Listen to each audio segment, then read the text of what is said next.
जिस मुल्क में सियासी इस्तेहकाम ना हो वहाँ पर माशी इस्तेहकाम नहीं आता। मगर मैं ये बताना चाहता हूँ कि वो महंगाई क्या शहबाज शरीफ सोच भी सकता था कि महंगाई में इजाफा हो? वो शहबाज शरीफ, नवाज शरीफ का छोटा भाई, जिसने पंजाब में नवाज शरीफ की लीडरशिप में अस्पतालों में अद्वियात मुफ्त की गरीबों और यतीमों के लिए। नमस्कार, आप देख रहे हैं एयर न्यूज। पाकिस्तान में 8 फरवरी 2024 को आम चुनाव होने जा रहे हैं, जो देश के भविष्य को निर्धारित करने में एक महत्वपूर्ण भूमिका निभाएंगे। इन चुनावों में 3 प्रमुख राजनीतिक दलों का मुकाबला है। पाकिस्तान मुस्लिम लीग, नवाज पाकिस्तान, तहरीके इंसाफ और पाकिस्तान पीपल्स पार्टी। इन दलों के नेताओं और उम्मीदवारों के बीच कई विवाद हैं और मुद्दे उभरे हैं जो चुनावी प्रक्रिया और परिणाम पर असर डाल सकते हैं। इस वीडियो में हम इन विवादों और मुद्दों का विश्लेषण करेंगे और इन चुनावों के विकल्प और प्रभाव को समझने की कोशिश करेंगे। पाकिस्तान के आम चुनावों के बारे में बात करने से पहले हमें पाकिस्तान की राजनीतिक व्यवस्था के बारे में थोड़ा सा जानना चाहिए। पाकिस्तान एक फेडरल पार्लियामेंट्री रिपब्लिक है, जिसमें राष्ट्रपति देश का प्रमुख है, लेकिन उसका कार्यकाल केवल 5 साल का होता है और वो संसद द्वारा निर्वाचित होता है। प्रधानमंत्री देश का मुख्य कार्यपालिका है, जो राष्ट्रीय असेंबली के सदस्यों में से एक होता है और जिसके पास सबसे अधिक बहुमत होता है।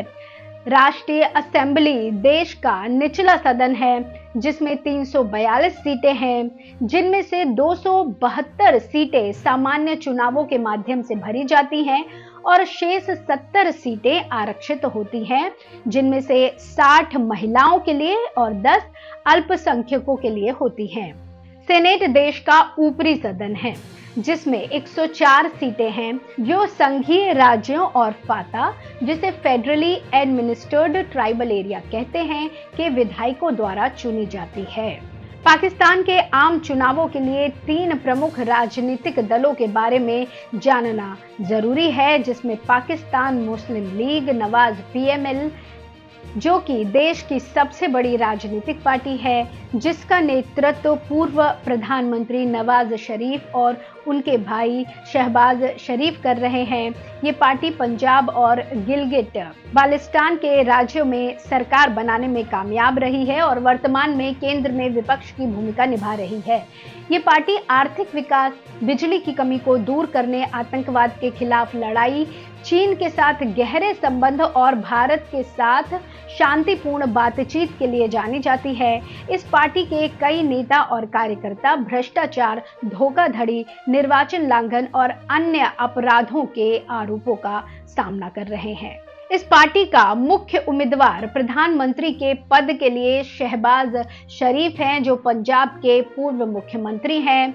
आगे बात करते हैं पाकिस्तान तहरीके इंसाफ पीटीआई की। ये देश की दूसरी सबसे बड़ी राजनीतिक पार्टी है, जिसका नेतृत्व पूर्व क्रिकेटर और सामाजिक कार्यकर्ता इमरान खान कर रहे हैं। ये पार्टी केंद्र में विपक्ष की भूमिका निभा रही है और कई राज्यों में अपने साथियों के साथ सरकार बनाई है। ये पार्टी भ्रष्टाचार के खिलाफ जंग, न्याय प्रणाली का सुधार, गरीबी को दूर करने, शिक्षा और स्वास्थ्य की सुधार, इस्लामी नैतिकता का बहाली, अमेरिका के साथ आत्मनिर्भर रिश्ते, भारत के साथ न्यायपूर्ण बातचीत के लिए जानी जाती है। इस पार्टी के कई नेता और कार्यकर्ता भी भ्रष्टाचार, धोखाधड़ी, निर्वाचन उल्लंघन और अन्य अपराधों के आरोपों का सामना कर रहे हैं। इस पार्टी का मुख्य उम्मीदवार प्रधानमंत्री के पद के लिए इमरान खान है, जो अपने पार्टी के चेयरमैन हैं। इस सूची में तीसरी पाकिस्तान पीपल्स पार्टी पीपीपी है, जिसे देश की तीसरी सबसे बड़ी राजनीतिक पार्टी का दर्जा प्राप्त है, जिसका नेतृत्व पूर्व प्रधानमंत्री बेनजीर भुट्टो के बेटे बिलावल भुट्टो जरदारी कर रहे हैं। ये पार्टी सिंध राज्य में सरकार बनाने में कामयाब रही है और केंद्र में विपक्ष की भूमिका निभा रही है। ये पार्टी आर्थिक इंसाफ, रोजगार का अवसर, खेती का समर्थन, आतंकवाद के खिलाफ लड़ाई, चीन के साथ गहरे संबंध और भारत के साथ शांतिपूर्ण बातचीत के लिए जानी जाती है। इस पार्टी के कई नेता और कार्यकर्ता भी भ्रष्टाचार, धोखाधड़ी, निर्वाचन लांघन और अन्य अपराधों के आरोपों का सामना कर रहे हैं। इस पार्टी का मुख्य उम्मीदवार भी प्रधानमंत्री पद के लिए बिलावल भुट्टो जरदारी है, जो अपनी पार्टी के चेयरमैन हैं। इस प्रकार हम देख सकते हैं कि पाकिस्तान के आम चुनाव में 3 प्रमुख राजनीतिक दलों के बीच एक कड़ी टक्कर होने की उम्मीद है। इन दलों के नेता और उम्मीदवार अपने वादों और विचारों को जनता के सामने रखने के लिए जोर शोर से प्रचार कर रहे हैं। इन चुनावों का परिणाम पाकिस्तान की राजनीतिक, आर्थिक, सामाजिक और बाहरी मामलों पर गहरा असर डालेगा। इसलिए हमें इन चुनावों को गहराई से देखने, समझने और विश्लेषण करने की आवश्यकता है, ताकि हम इनके परिणामों और प्रभावों को बेहतर तरीके से समझ सके।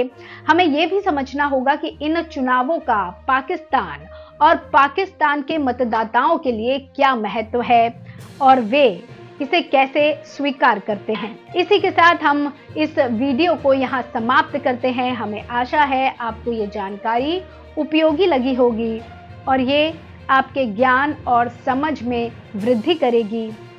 अगर आपके पास कोई प्रश्न या सुझाव है तो कृपया हमें नीचे दिए गए कमेंट बॉक्स में लिखें। हम आपकी प्रतिक्रिया का इंतजार कर रहे हैं। यहाँ तक जुड़ने के लिए बहुत बहुत शुक्रिया।